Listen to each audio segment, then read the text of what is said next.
ముఖ్యంగా ఈ SS mall అనేది రాచమల్లు ప్రసాద్ రెడ్డి చేసిన అవినీతి, ఆయన వల్ల ప్రొద్దుటూరు ప్రజలకు 3 డ్యామేజ్లు అయినాయి. ఫస్ట్ డ్యామేజ్ నెంబర్ 1, ప్రొద్దుటూరు ప్రజల అభివృద్ధి ఆగిపోయింది. నెంబర్ 2, అతని అవినీతి వల్ల ప్రజల ప్రాణాలతో చెలగాటమాడుతున్నాడు. మూడోది, ప్రభుత్వానికి కానీ మున్సిపాలిటీకి రావాల్సిన డబ్బు నిలబడిపోయింది.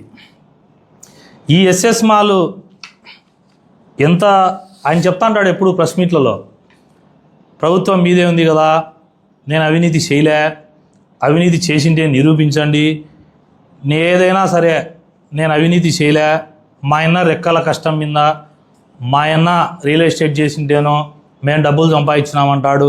ఒకరోజు ఒకటే భూమిలో 70 కోట్లు మాకు లెక్క మిగిలిందంటాడు.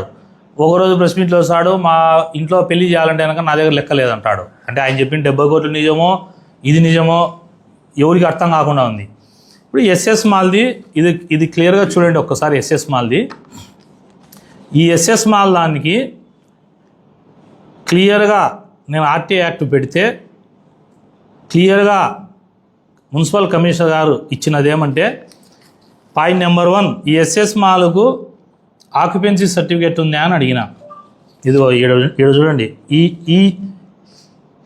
ఈ కార్యాలయం నందు ఉన్న ఆన్లైన్ రికార్డ్స్ ప్రకారం ఎటువంటి ఆక్యుపెన్సీ సర్టిఫికేట్ జారీ చేయలేదు. పాయింట్ నెంబర్ 2, బీపీఎస్ స్కీమ్ కింద వీళ్ళు ఏమన్నా అప్లై చేసినారా అని అడిగితే, బీపీఎస్ స్కీమ్ నెంబర్ 2019/PRO/7/05669 ద్వారా అప్లై చేసి ఉన్నారు అని ఇచ్చినాడు. ఈ ఆక్యుపెన్సీ సర్టిఫికేట్ లేని దానికి ఏమైనా చర్యలు తీసుకున్నారంటే ఊరికి నోటీసులు ఇచ్చినామని ఇచ్చినాడు.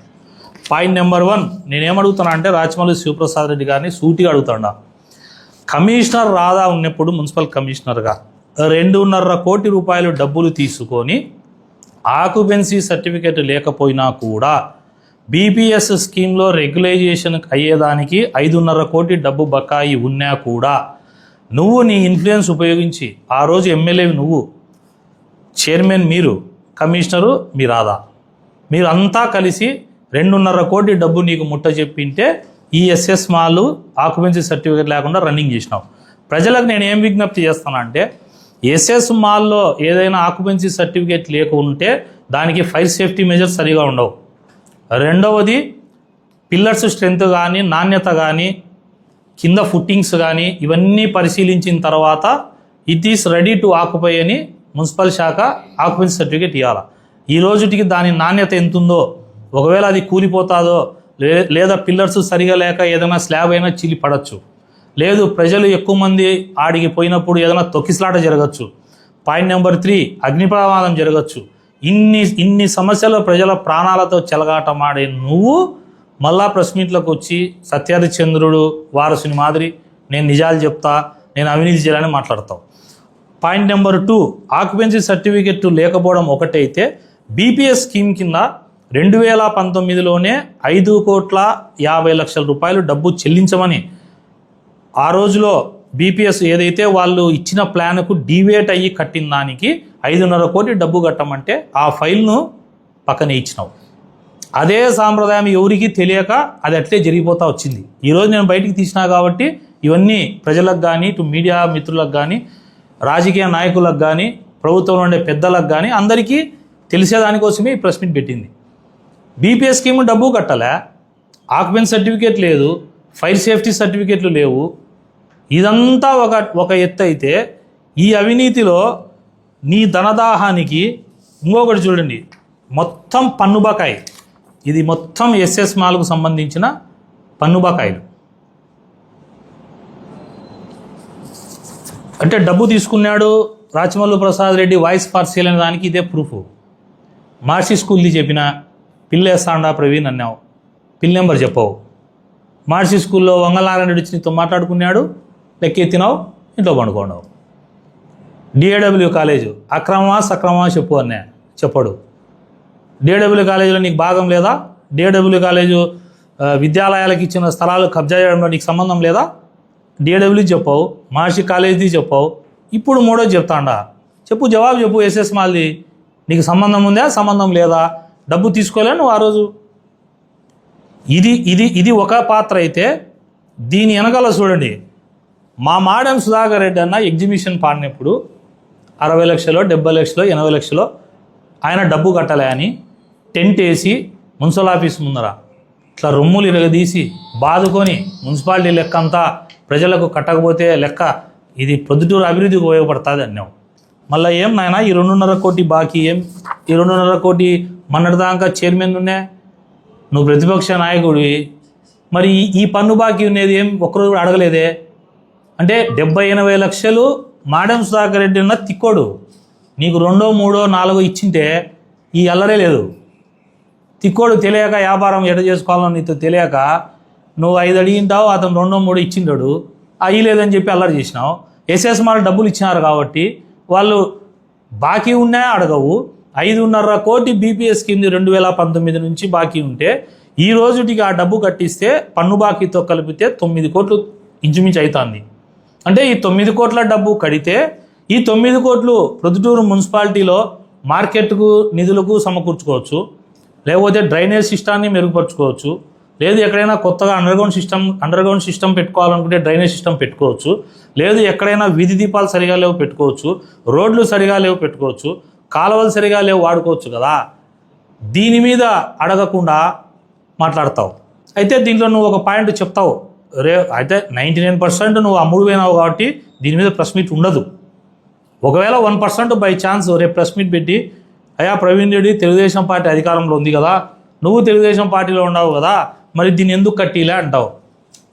నేను ఈ విషయం తెలిసింది నాకు ఫిబ్రవరిలో తెలిసింది. నేను ఆర్టీఐ యాక్ట్ తెచ్చుకొని అన్నీ తెచ్చుకున్నాక మార్చి లాస్ట్లోనో ఆ ఏప్రిల్ ఫస్ట్ వీక్లోనో నేను పోయి ముఖ్యమంత్రి గారికి ఫిర్యాదు చేసిన, కమిషనర్ గారికి ఫిర్యాదు చేసిన ఎక్కడ విజయవాడలో. తర్వాత జేసీ మేడం గారు వచ్చినాక జేసీ మేడం గారికి ఫిర్యాదు చేసిన, కమిషనర్ గారికి చేసిన. దీని మీద రిపోర్ట్ రెడీ చేస్తున్నారు. ముఖ్యమంత్రి కార్యాలయం నుంచి వచ్చిన దానికి మున్సిపాలిటీని రిపోర్ట్ అడిగినారు. దాంట్లో వాస్తవాలు బయటపడతాయి. ఆ రోజు ఎవరైతే అధికారులు దానికి పాల్పడినారో వాళ్ళ మీదే చర్యలు ఉంటాయి. రెండోది డబ్బు కట్టించే ప్రక్రియ జరుగుతుంది. నేనేమంటున్నా అంటే, నువ్వు నీతి వాక్యాలు చెప్పి కమిషనర్ రాధాని అడ్డం పెట్టుకొని నేను ఒక్కటే సూటి ప్రశ్న అడుగుతా, దీనికి నువ్వన్నా జవాబు చెప్పాలా, లేదంటే బస్సు మురళి జవాబు చెప్పాలా? బస్సు మురళికి నీకు ఈ ఇష్యూ గురించి కాదా గొడవ జరిగింది? ఈ డబ్బులు తీసుకొని నువ్వు ఒకరిని లెక్క ఎత్తినావు, నువ్వు డబ్బులు తీసుకొని దీన్ని ఎస్ఎస్ మాల్కు క్లియరెన్స్ ఇచ్చినావని బస్సుమురళి పిటిషన్ వేసింటే బస్సుమురళిని పిలిచి విత్డ్రా చేసుకొని నువ్వు చెప్పలేదా? చెప్పమని బస్సుమురళిని ఇది జరగలేదని. లేదు నువ్వు చెప్పు, బస్సుమురళికి నాకు అసలు సంబంధమే లేదు, నేను డబ్బులే దాంట్లో తీసుకోలే అని అవి చెప్పు. నిన్న పాపం మన వైస్ చైర్మన్ ఉన్నాడు బంగారెడ్డి అన్న మాట్లాడినాడు, ఏందో ఇష్యూ జరిగితే కాణిపాకం పోదాంపా ప్రమాణం చేస్తాం, ఇంకొక మీకు ఇష్టమైన దేవుని దగ్గర పోదాంపా ప్రమాణం చేస్తామంటున్నాడు. బావ కళ్ళల్లో ఆనందం కోసం చేసినావు కదా బంగారెడ్డి అన్న, ప్రమాణం చేస్తావా? నువ్వు కానీ మీ బావ కానీ వచ్చి ఎస్ఎస్ మాల్లో కానీ డిఏడబ్ల్యూ కాలేజీలో కానీ మహర్షి స్కూల్లో కానీ ఇంకా చెప్పమంటే చెప్పు, మీ అన్ని డైరీలో రాసి పెట్టుకోండి, అన్నీ చెప్తావు ఒకరోజు. వీటన్నిటి మీద నువ్వు వచ్చి కాణిపాకంలో మీ బావతో ప్రమాణం చేయిస్తావా? ఏదో దానికిలే దాన్ని పట్టుకునేది ఒకటి, మేము నీతివంతులం మీరు ప్రమాణానికి రండి అంటావు. నువ్వు రా ప్రమాణానికి, నేను పిలుస్తాడా ఎస్ఎస్ మాల్ది రా, డబ్బు బాకీ లేదా, ఆక్యుపెన్సీ సర్టిఫికేట్ లేకుండా ఇచ్చినారు. అసలు ఆక్యుపెన్సీ సర్టిఫికేట్ లేకపోతే కరెంటు కనెక్షన్ ఇవ్వద్దు, దానికి పన్ను బాకాయి ఉంటే కనుక పోయి క్లోజ్ చేయాలా. బీపీఎస్ స్కీమ్ రెగ్యులైజ్ కాకపోతే కనుక అసలు అది రన్నింగ్ లేక రాకూడదు. ఇవన్నీ ఏమి బంగారెడ్డి అన్న మున్సిపాలిటీలోనే కదా రోజు కూర్చుంటున్నావు, తెల్లా నీకు బంగారెడ్డి గారు? ప్రమాణాలు చేస్తురా, మా బావకు సంబంధం లేదు ఎన్నిటిలో అని చెప్పు. డబ్బు తీసుకోవడం, నేను ప్రొద్దుటూరు ప్రజలకు వెరీ క్లియర్గా మళ్ళా చెప్తానా, రాచమల్లు ప్రసాద్ రెడ్డి అనే వ్యక్తి ప్రతిపక్ష పాత్ర కూడా పోషించనీకి సెట్ కాడు. రాచమల్లు ప్రసాద్ రెడ్డి అనే వ్యక్తి దేనికి సెట్ అవుతాడంటే voice for sale, press meets for sale అయినవి. ఇప్పుడు భూముల విషయాల్లో ప్రెస్ మీట్ పెడతాడు, ఉదాహరణ క్లియర్గా చెప్తాను కదా, మార్చి స్కూల్దే మీడియా మిత్రులు అందరూ విన్నారు కదా, ఏమన్నాడు, నేనే వేస్తాడా పిల్లు, విద్యాసంస్థల స్థలాలు తీసుకుంటారా, డామ్ డూమ్ అని పెద్ద పెద్ద మాటలు చెప్పినాడు. అయిపోయాయి, క్యాష్ అండ్ క్యారీ, క్యాష్ పడింది, కాలెత్తినాడు. ఇప్పుడు అడుగుతానా, సమాధానం చెప్పు. మహర్షి స్కూల్లో నీ స్టాండ్ ఏంది, డిఏడబ్ల్యూ కాలేజీలో ఏంది, ఎస్ఎస్ మాల్ ఏంది? మున్సిపాలిటీకి రావాల్సిన డబ్బు మొన్నటి వరకు మున్సిపాలిటీలో కూర్చున్నాడు కదా బంగారెడ్డి అన్న. కాదేమో మీరు చెప్పండి, మీడియా మిత్రులు చెప్పండి, ప్రజలు చెప్పండి. నేను ప్రొద్దుటూరు ప్రజల కోసం ఏదైనా జరుగుతా అంటే తీసుకొచ్చి ఓపెన్గా మాట్లాడుతాడా. పెట్టమని బంగారెడ్డిని రేపు ప్రెస్ మీటు, రేపు రాచమల్లు ప్రసాదరెడ్డిని ప్రెస్ మీట్ పెట్టి చెప్పమని ఆయన్ని. లేదా ప్రవీణ్ రెడ్డి నేను డబ్బు తీసుకోలే, నువ్వు చెప్తున్నావు కదా, రా కాణిపాకం పోయి ప్రమాణం చేద్దాం. లేదు మురళీకి నాకు ఈ ఇష్యూలో గొడవ జరగలే, రా పోయి ప్రమాణం చేస్తాం అనరు. టాపిక్ డైవర్ట్ చేసేది ఇంకో దాని మీదకి పోతారు. ఇప్పుడు నేను ప్రజలకు ఒకటి విజ్ఞప్తి చేస్తానా, ఈ డబ్బు 2019లో కట్టి ఉంటే ఇది ప్రొద్దుటూరు అభివృద్ధికి ఉపయోగపడుతుందే కాదా? ఊర్లో ఉండే మేధావులు కానీ, డాక్టర్లు కానీ, లాయర్లు కానీ, చదువుకునే వాళ్ళు కానీ, విద్యార్థులు కానీ, మేధావులు కానీ ఇంతమంది ఉన్నారు కదా, ఆలోచన చేయండి. ఒక్క ఎస్ఎస్ మాల్ మీద 10 కోట్ల రూపాయలు దగ్గర డబ్బు మున్సిపాలిటీకి రావాల్సి ఉంటే ఇంత నిర్లక్ష్యం వహించి డబ్బు కట్టకుండా వాళ్లకు అసలు ఈ మాల్ ఓపెనే కాకూడదు. రాచమల్లు ప్రసాద్ రెడ్డి అనే వ్యక్తి ఆ రోజు ఎమ్మెల్యేగా ఉన్నాడు కాబట్టి ఈరోజు ఈ మాల్ ఓపెన్ అయింది. నేను ఇప్పుడు కూడా ఈ మీడియా ద్వారా అధికారులకు విజ్ఞప్తి చేస్తున్నా, రేపు ఫైర్ యాక్సిడెంట్ జరుగుతుంది, లేకపోతే తొక్కిసలాట జరగచ్చు, లేకపోతే ఇంకొక రకమైన ప్రమాదం జరిగితే ఇది ప్రభుత్వానికి చెడ్డ పేరు వస్తుంది. ప్రభుత్వానికి చెడ్డ పేరు వచ్చే పని కానీ చంద్రబాబు నాయుడు గారికి కానీ, లోకేష్ బాబు గారికి కానీ, మా ప్రభుత్వానికి చెడ్డ పేరు వచ్చే పని ఎవ్వడు చేసినా ఉపేక్షించేది ఉండదు. ఇది మంచి చేసే ప్రభుత్వం. అయితే దీనికి ఇది విత్తనం నాటింది రాచమల్లు ప్రసాద్ రెడ్డి, నీళ్లు పోసింది రాచమల్లు ప్రసాద్ రెడ్డి, ఈ గంజాయి మొక్కను పెంచింది రాచమల్లు ప్రసాద్ రెడ్డి. ఖచ్చితంగా ఏరిపారేస్తాం ఇట్లాంటి గంజాయి మొక్కల్ని. ఇట్లాంటివి ఇంకా ఆయన ఏవేవి డబ్బులు తీసుకుని అన్నీ విచారిస్తున్నాం. ఇంకొకటి నేను ప్రజలకు విజ్ఞప్తి చేసేది ఏంటంటే, ఇది పార్ట్ 1, దీంట్లో ఇంకొక పార్ట్ 2 ఉంది ఈ ఎస్ఎస్ మాల్ది. పార్ట్ 1లో ఏంటంటే రాచమల్లు అవినీతి, ప్రజలకు మున్సిపాలిటీకి రావాల్సిన డబ్బు రాలే, ప్రజల ప్రాణాలతో చెలగాట మాడుతున్నాడు, ఇవన్నీ పార్ట్ 1. నెక్స్ట్ పార్ట్ 2లో ఏంటంటే ఎవరైతే అక్కడ ఓనర్లు ఉంటారో ఆ ఓనర్లని ఆస్తి తీసుకుపోయి బ్యాంకుల్లో పెట్టి లోన్లు తీసుకొని ఎన్పిఏలు అయ్యి రుణాలు ఎగరగొట్టి లాస్ట్కు బ్యాంకులను కూడా నిర్వీర్యం చేసే కార్యక్రమం. ఊరంతా అప్పులు చేసి ఊరందరికీ లెక్కలు ఎగరగొట్టి లెక్కలు అడిగిన వాళ్ళని కొట్టి అట్లాంటి వ్యక్తులు దీంట్లో ఉన్నారు. ఈ ఎస్ఎస్ మాల్లో విచిత్రమైనది ఏంటంటే మున్సిపాలిటీకి ఏదైతే మార్టగేజ్ చేసింటారో 10% ఆఫ్ సైట్లో ఇన్ని స్క్వేర్ ఫీట్ మార్టగేజ్ చేసింటారో ఆ మార్టగేజ్ చేసిన వాటిని కూడా నెంబర్లు మార్చి బ్యాంకుల్లో పెట్టి లోన్ తెచ్చినారు. పార్ట్ 2 ఉంది, ఇది పార్ట్ 1.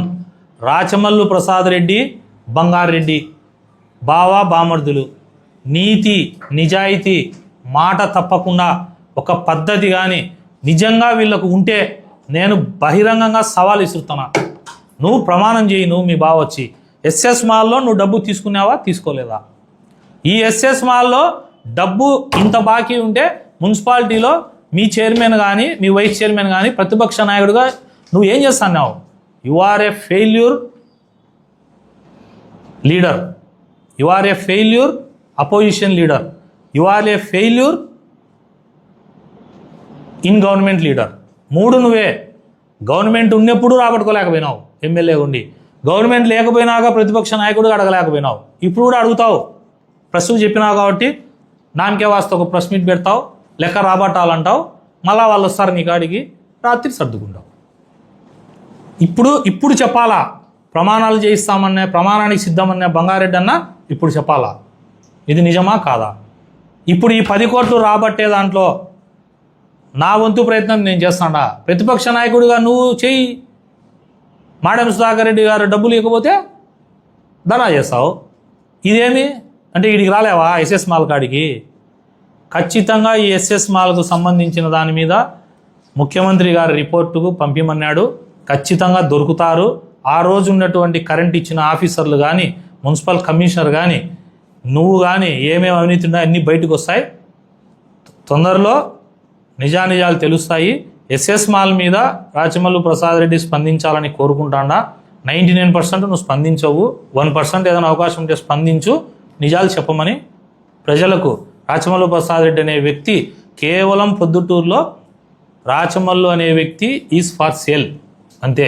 ఆయన డబ్బులు ఇస్తే ఏ దానికైనా సెట్ అవుతాడు. నాతో మొన్న ఒక మ్యారేజ్లో ఒక వైఎస్ఆర్ పార్టీకి సంబంధించిన ఒక ద్వితీయ శ్రేణి నాయకుడు కనిపించి నాతో మాట్లాడతా ఆయన ఒక మాట అన్నాడు, మా రాచమల్లు ప్రసాద్ రెడ్డి అన్న దగ్గర ఒక నిజాయితీ ఉందన్నా, నీకు తెలియని నిజాయితీ అన్నాడు. ఏందయ్యా ఆయన దగ్గర ఏం నిజాయితీ ఉంది అన్నా?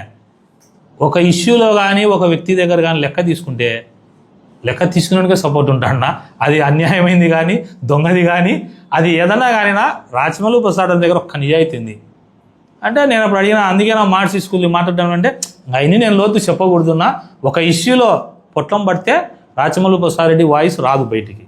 ఇప్పుడు కూడా ఎస్ఎస్ మాల్లో పడింటుంది కాబట్టి అతని వాయిస్ బయటికి రాదు. నేను చెప్పలే రాచమల్లు ప్రసాద్ రెడ్డి గారు, నీకు ఒకవేళ ఎవడు చెప్పిన వ్యక్తి అని డౌట్ ఉంటే బహిరంగంగా చెప్తే ఆ వ్యక్తికి ఇబ్బంది కదా. నీ నమ్మకస్తులు ఏమన్నా నా దగ్గరికి పంపి అతని పేరు కూడా నేను నీకు చెప్పి పంపిస్తాను.